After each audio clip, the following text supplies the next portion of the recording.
Fala pessoal, o tema do vídeo de hoje é a primeira Copa do Mundo disputada pela seleção brasileira na história. Uma Copa que o Brasil poderia ter ido muito bem, quem sabe até vencido, mas uma briguinha entre federações paulista e carioca atrapalhou muito o desempenho do Brasil, que não pôde contar com seus principais jogadores. Vem comigo que eu te conto essa história com detalhes, quem fez o primeiro gol, como é que foi a primeira partida, os resultados, os grupos e muito mais.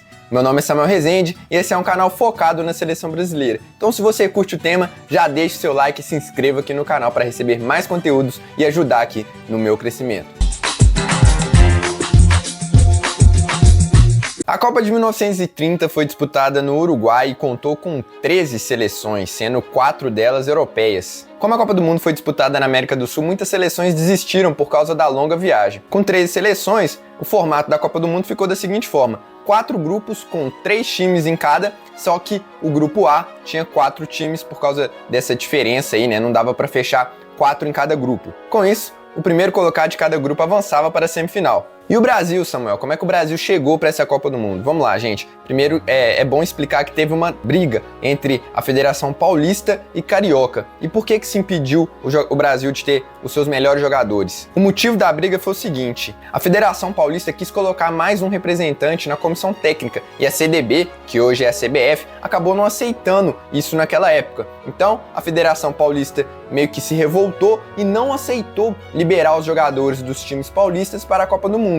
E por que isso atrapalhou muito? Primeiro, a lista inicial que já tinha sido feita e divulgada contava com 15 jogadores do futebol paulista e apenas 8 do futebol carioca. Também vale ressaltar isso, né? Naquela época, apenas o futebol carioca e paulista eram considerados os melhores do Brasil e por isso, antes mesmo da convocação, já estava pré-estabelecido que seriam só das duas federações. Só que, com esse veto, o Brasil teve que ir só com jogadores do time carioca, perdendo assim jogadores de muita importância naquela época, como o Frederic, que era um dos principais artilheiros do Brasil, um dos principais jogadores do Brasil naquela época. O Feitiço, o Deudébio também eram outros atletas importantes, e aí o Brasil teve que ir só com jogadores do time carioca, podendo contar aí com 2/3 dos seus principais jogadores, pelo menos na visão da comissão técnica naquela época. Isso já atrapalhou a seleção antes mesmo de a Copa começar. E com a convocação totalmente alterada, a gente teve 24 jogadores na lista final, sendo 2 goleiros, 6 zagueiros, 7 meio-campistas e 11 atacantes. Lembrando que aquela seleção jogava no 2-3-5. Em 1930 não tinha nem o conceito de lateral especificamente. Então o Brasil foi com essa quantidade de jogadores. E os principais times com mais jogadores naquela convocação foram Fluminense e Flamengo, ambos com 5. E Vasco com 4. Também foram chamados atletas do América do Rio de Janeiro, do São Cristóvão, do Ipiranga, entre outros. Nosso técnico era o Pindaro de Carvalho Rodrigues. Ele jogou pelo Fluminense e pelo Flamengo e ele também era o médico da seleção, para você ver como é que em 1930 as coisas eram diferentes. E o nosso capitão foi o Preguinho, jogador do Fluminense na época. E o Brasil ficou no grupo 2 daquela competição, ao lado de Iugoslávia e Bolívia. E o primeiro adversário foram justamente os europeus. A primeira escalação do Brasil em uma Copa do Mundo, e aí eu vou pedir permissão aqui para ler porque é difícil de lembrar, os nomes são diferentes. Teve Joel no gol, Brilhante Itália na zaga, Hermógenes Fonseca, Fausto e Fernando no meio de campo, Nilo, Teófilo, Preguinho, Poli e Araquém no ataque. Nesse jogo teve uma questão que atrapalhou muito os brasileiros, que foi o frio, o inverno rigoroso no Uruguai. Nesse jogo chegou a fazer quase 0 graus e os brasileiros não estavam acostumados. Vale ressaltar toda hora que era uma época totalmente diferente, então não faziam viagens muito frequentes para outros países, todos jogavam no futebol brasileiro, enquanto os jogadores da Iugoslávia estavam muito mais acostumados pelo inverno. Então o Brasil demorou para entrar no jogo e saiu perdendo por 2-0 com 2 gols no primeiro tempo, que baqueou já totalmente o time brasileiro. E no segundo tempo o Brasil chegou até a diminuir e fez seu primeiro gol em uma Copa do Mundo com Preguinho, que era nosso capitão, foi um dos destaques do Brasil naquela competição. O Fausto foi quem cruzou, o Fausto meio de campo do Vasco, que eu também vou falar sobre ele, foi um dos principais jogadores, se não o principal da seleção brasileira naquela Copa do Mundo. Ele cruzou, o Preguinho dividiu no alto e cabeceou para marcar o gol do Brasil, só que naquela altura já não deu mais tempo de reagir, então o Brasil saiu perdendo.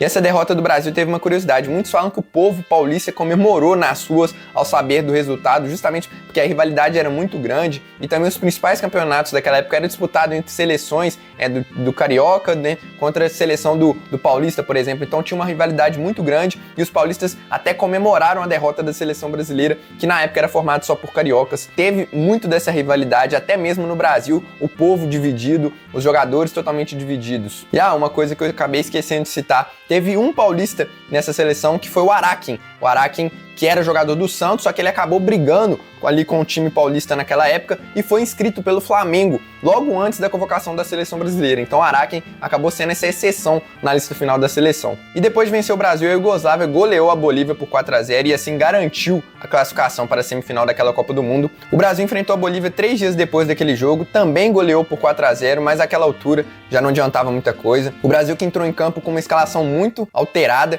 Para vocês terem ideia, foram titulares nos 2 jogos do Brasil apenas 5 jogadores: Fonseca, Itália, Fausto, Fernando e Preguinho. O time mudou muito entre o jogo da Iugoslávia para a Bolívia. Imagino também que para dar oportunidade, né, para aqueles jogadores que estavam lá com a delegação atuarem também um pouco, né, já que o Brasil já estava eliminado. E quem fez os gols dessa partida foram Preguinho e Moderato. Foram 2 gols de cada. O Brasil venceu por 4-0 sem muita dificuldade, mas infelizmente, para nós, não adiantava muita coisa essa vitória. E o grande destaque da seleção brasileira naquela competição foi o Fausto, meio-campista do Vasco, que chegou a ser chamado de Maravilha Negra pelos jornais uruguaios e argentinos. Os torcedores ficaram encantados com a elegância do Fausto, que era um meio-campista, digamos assim, clássico, que dominava muito bem, tocava muito bem. Ele foi considerado o melhor jogador do Brasil, mas o artilheiro foi o Preguinho, nosso capitão, com 3 gols, sendo que o garçom foi o Moderato, com 2 assistências. A Iugoslávia foi para a semifinal, foi eliminada pelo Uruguai. Do outro lado da chave, a Argentina venceu os Estados Unidos. Os dois se enfrentaram na final e acabou dando o Uruguai. A seleção celeste aí foi a primeira campeã do mundo jogando em casa. Bom, e aí pra gente concluir aí, foi uma campanha,